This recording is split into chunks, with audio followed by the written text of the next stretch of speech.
In this lesson, we'll review a Passport to Advanced math question. For a polynomial p of x, the value of p of 3 is -2. Which of the following must be true about p of x?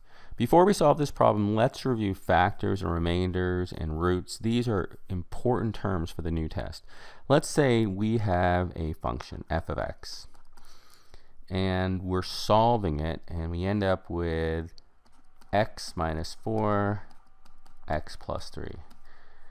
We now know that 4 and -3, these are solutions. These are roots. Remember, we set this equal to 0. This is where the function is 0 on the y. It's the x-intercepts. And so that means that 4 and -3 are roots and solutions. And that also means that x minus 4 is a factor of the function, and x plus 3. The term factor is really a word of art. So contrast that. Let's say we're given f of 4 equals 6. What do we know about 4?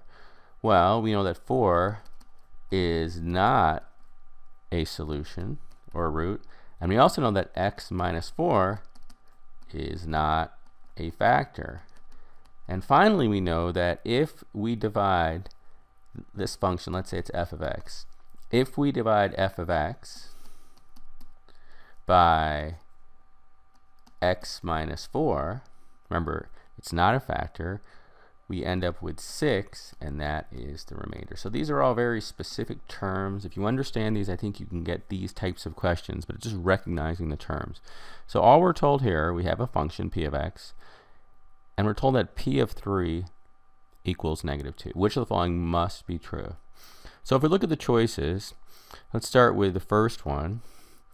Here we have x minus 5 is a factor of p of x. Well, this could be true, but you should recognize the only way we definitively know that's true if we were told that p of 5 equals 0. It doesn't say that anywhere, so there's no way we can determine that.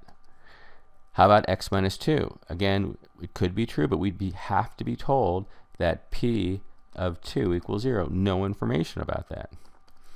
X plus 2 is a factor. Don't confuse the x with the y.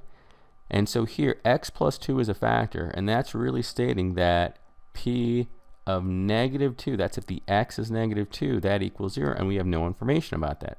The answer is D, and let's just try to understand it. It's what I discussed earlier. If we take this function, this p of x, and we divide it by x minus 3. We know that x minus 3 is not a factor because we're told that p of 3 equals -2. So if we divide it by x minus 3, what do we have? We have a remainder, and that remainder is -2. So it's really just understanding these terms.